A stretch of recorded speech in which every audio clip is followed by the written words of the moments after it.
उत्पत्ति ये 10 बातें प्रधान होती हैं।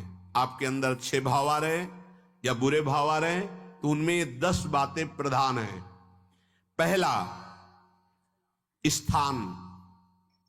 आप कहां बैठे हैं, कहां रह रहे हैं, किस जगह खड़े हैं, आपको स्थान देख करके ही बर्ताव में उतरना है। जैसे मदिरालय है, आप वहां खड़े होंगे तो तमोगुण अपने आप बढ़ने लगेगा, आसुरी प्रवृत्ति बढ़ने लगेगी। ऐसे ऐसे जिस स्थान पर खड़े होने से, देखने से, बात करने से हमारी वृत्ति बिगड़ रही, उस स्थान का तत्काल त्याग कर देना चाहिए, वहां से हट जाना चाहिए। पहला है स्थान। जैसे सत्संग, यमुना जी का एकांतिक पावन तट, किसी लता के नीचे, किसी संत भगवान के सानिध्य में, अब हमारा ये स्थान भजन वृत्ति बढ़ाएगा।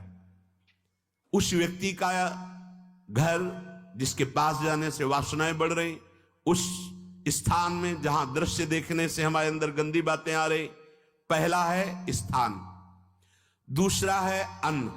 बहुत बड़ा प्रभाव अन्न का होता है। अगर अधर्म के द्वारा कमाया हुआ अन्न है तो बुद्धि अधर्म में ही लगेगी। यदि भोजन पकाते समय, रसोई रांधते समय आप विकारात्मक चिंतन कर रहे हैं तो कोई भी प्रसाद पाए उसके अंदर विकार जागृत हो जाएगा। अन्न का बहुत बड़ा प्रभाव पड़ता है। एक बार पूज्य पाद उड़िया बाबा जी महाराज अपने परिकर के साथ भ्रमण में थे तो किसी बड़े धनी मानी ने निमंत्रण दिया, महाराज आज यहीं रुको। तो बाबा ने कहा हम लोग गांव के अंदर नहीं रुकते, तो बाहर कोई वृक्षों का समुदाय, जंगल जैसा, तो उसमें वहां रुके, पर भोजन उनकी तरफ से, भोजन सबने पाया।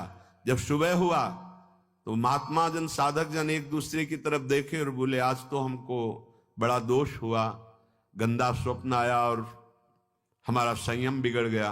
बोले ये तो हमको भी हुआ, जितने थे सबको हुआ। उड़िया बाबा के समीप गए, बाबा ने कहा अच्छा ऐसा हुआ, ये तो अन्न दोष है, बुलाओ सन्न पवाने वाले को, फिर चलेंगे। बुलाया और बाबा ने कहा बिल्कुल सत्य बोलना, नहीं तो आप जानते हो इतने महात्माओं के संयम को आपने भ्रष्ट कर दिया, सत्य बोलना क्या बात थी। उनका महाराज संतान नहीं हो रही थी, सुना था आप बहुत सिद्ध महापुरुष हैं तो आपके परिकर को इसीलिए पवाया, अंदर काम भाव था कि हमारे कामना थी कि संतान उत्पन्न हो, वैसे चिंतन करते हुए बनाया ऐसे। बोले सबका संयम नष्ट कर दिया, होश में, नरक जाने वाली बात मत सोचो। अरे संतों को पवाओ जैसे अपने पुत्र को पवाते हैं, ऐसी भावना करनी चाहिए। आज हो भाग्य तो परिणाम खुद मंगल में निकलेगा। काम भाव से युक्त होकर क्यों बनाया, सब संतों के अंदर विकार पैदा कर दिया। अन्न का प्रभाव पड़ता है, हम जैसा अन्न पाते हैं वैसा। कई बार सुनाया है, सिद्ध महापुरुष पूज्य प्रातः स्मरण श्री बलराम दास जी महाराज झाड़ू मंडल के, यमुना के पावन तट पर ही है, रासमंडल के पास ही, वो अपने एक लता के नीचे बैठे हुए भगवत चिंतन कर रहे थे। अचानक यमुना जिस नजदीक है तो कोई माई स्नान किए हुए निकली तो नेत्रों ने देखा और विकार उत्पन्न हो गया। वयोवृद्ध सिद्ध महापुरुष, उन्होंने कहा आप तो इस शरीर को नष्ट कर दूंगा। शिष्यों ने कहा महाराज ऐसा क्यों? बोले किसी माता के शरीर को देखकर हमारे अंदर विकार क्यों आ गया? ऐसा नहीं, आज तक कभी नहीं हुआ, ऐसा क्यों हुआ? उनका महाराज आपस में सब शिष्यों ने कि कुछ ना कुछ तो खान पान में गड़बड़ी हो गई तभी ऐसा हुआ। बाबा आज परिक्रमा करते हैं वृंदावन की, बाद में आप जो आदेश करेंगे जैसा करेंगे, पहले परिक्रमा। वृंदावन की परिक्रमा का बहुत बड़ा प्रभाव, जब कभी मन आपका ऐसा विक्षिप्त हो, परेशान हो, तत्काल परिक्रमा प्रारंभ कर देना, नाम जप करते हुए। आप देखना परिक्रमा पूरी होते होते शांति हो जाएगी। बाबा ने खूब नाम कीर्तन करते हुए शिष्यों के साथ परिक्रमा दी, मन का विकार शांत हो गया। उनका ऐसा कैसे हो सकता है कि हमारे अंदर विकार आ गया?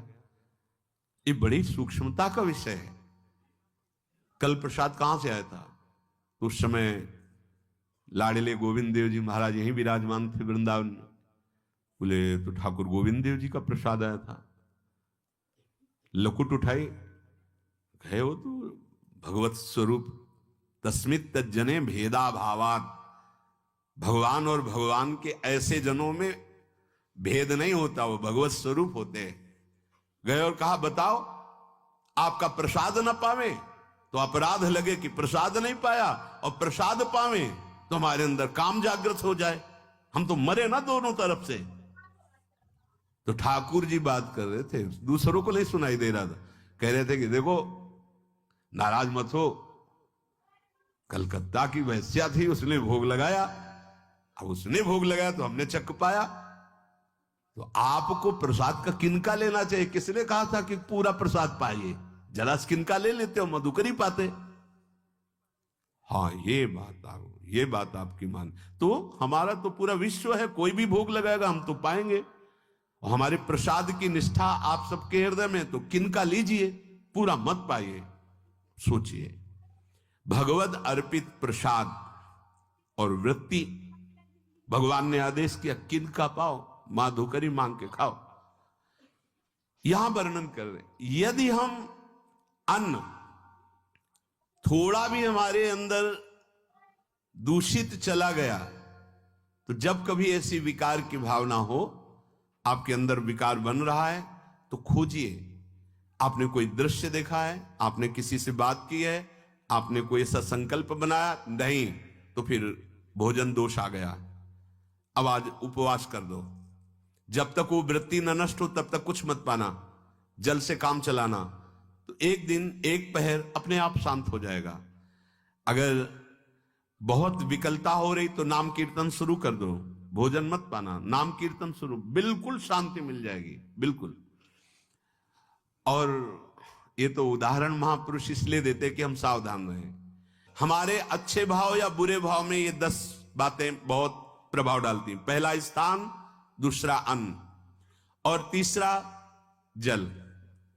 पानी भी बहुत संभाल के, नहीं आजकल तो देखो प्रायः ऐसे दांत से प्लास्टिक नोचेंगे, ऐसे पानी पिएंगे, कब भरी गई, कहां भरी गई, कैसा पानी, बड़ा देखो कैसा हमारे भजन साधन के लिए विक्षेप पैदा होता चला जा रहा है। पहले सुंदर सरोवरों का जल, मतलब 15 वर्ष तो गंगा जल ही केवल पिया है, जो आकाशवृत्ति से मिला नहीं, गंगा जल ही पिया है।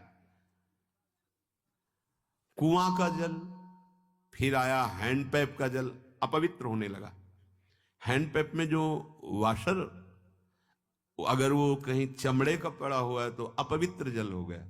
अब हैंडपैप का भी अंतर ध्यान स्वरूप हो गया, अब तो नहीं दिखाई देता।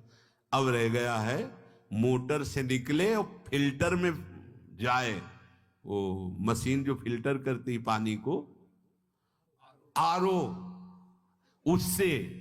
अब वो जिनके पास है तो है, नहीं तो परिक्रमा लगाया हो, आपको पानी पीने को नहीं मिलेगा। देखो कैसा समय आ गया।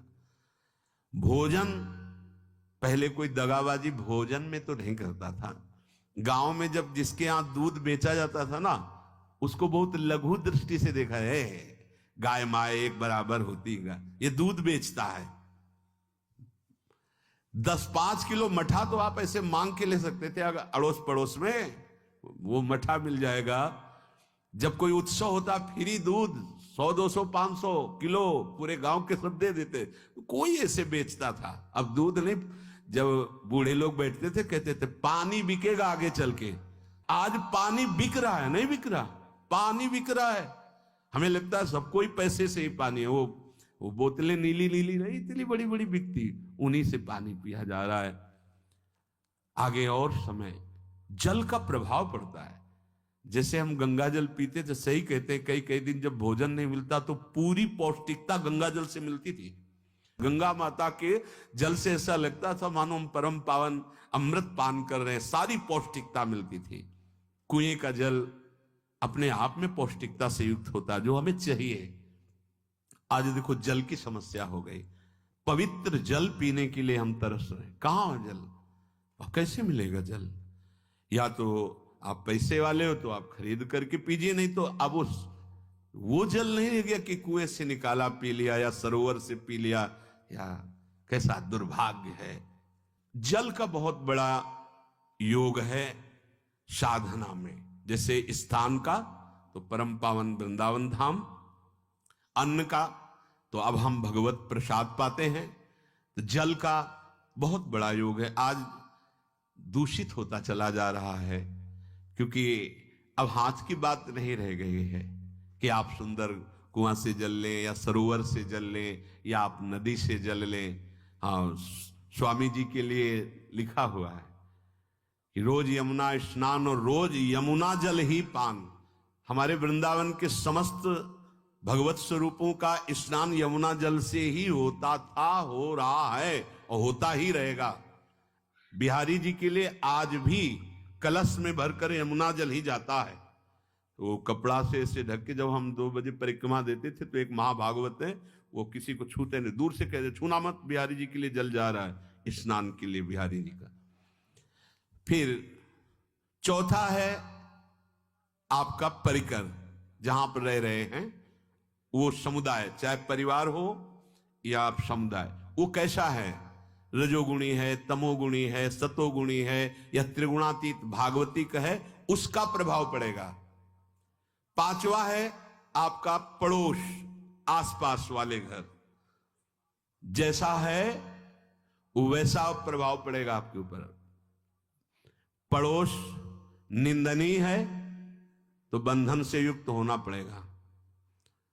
लंका के पड़ोस में रहने के कारण अगाध महिमा वाले समुद्र को बांध दिया गया, रघुनाथ जी ने पुल बांधा और दंड देने के लिए तैयार हो गए थे सरकार, अग्निबाण संधान कर लिया था, पड़ोस के कारण ही तो ना, पड़ोसी रावण था, इसीलिए आस पड़ोस का बड़ा प्रभाव पड़ता है। फिर अगला है दृश्य, इस पे बहुत सावधानी की जरूरत है। ये मोबाइल भगवान चल गए हैं, बहुत विस्तार से चल गए हैं, अब कोई छोटा मोबाइल रखना नहीं चाहता, सब वो स्क्रीन वाला रखना चाहते, टच मोबाइल। दृश्य से बचो, बच्चों, जवानों, बूढ़ों, सबकी वृत्ति जो माया आकर्षित करती, जो दृश्य हम देखने के लिए अंदर से उल्लसित है, वो मोबाइल में सब है, चाहे भागवतिक और चाहे सांसारिक। तो भाई देख लो, गुण दोष में संसार है, अगर आप दोष ग्रहण करना चाहते तो दोष ले लो, गुण तो गुण। बहुत बहुत खतरनाक विषय है और बहुत लाभदायक विषय है। किसी संत की वाणी एक बार समझ में नहीं आई, अगर हम 10 बार सुने तो समझ में आ जाएगी, ये लाभदायक है।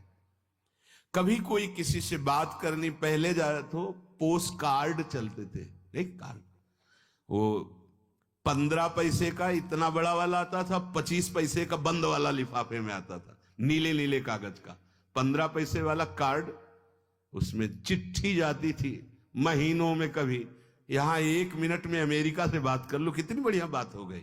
उसका दुरुपयोग ना करो। अब हमारी इतनी चंचल वृत्ति है कि दुरुपयोग करने के लिए उत्साह बढ़ जाता है। बोले अब सब काम हो गया है, अब एकांत सेवन कर रहे हैं, अंदर से सिटकिनी बंद और मोबाइल भगवान का संग शुरू।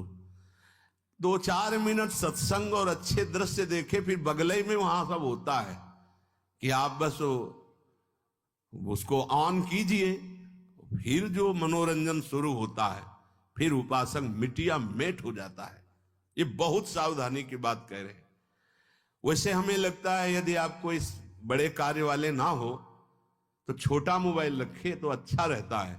तो इसलिए ये एक ऐसा कलयुग भगवान ने रचा है कि बचा पाना बड़ा मुश्किल है। इससे वृत्ति को बचाओ, जो बचा ले गया वो आगे साधना कर सकता है। बहुत सावधान बच्चों।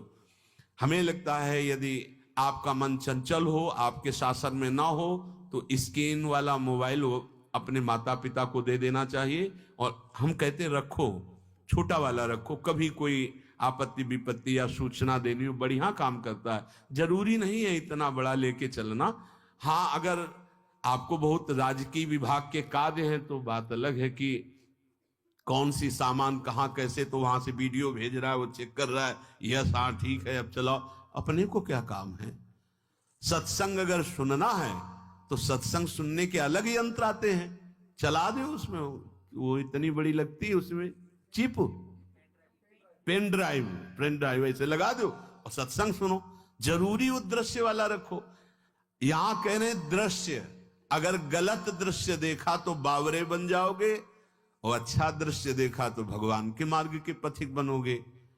तो देखो, अच्छे दृश्य में भी दोष दर्शन की वृत्ति की गुंजाइश है।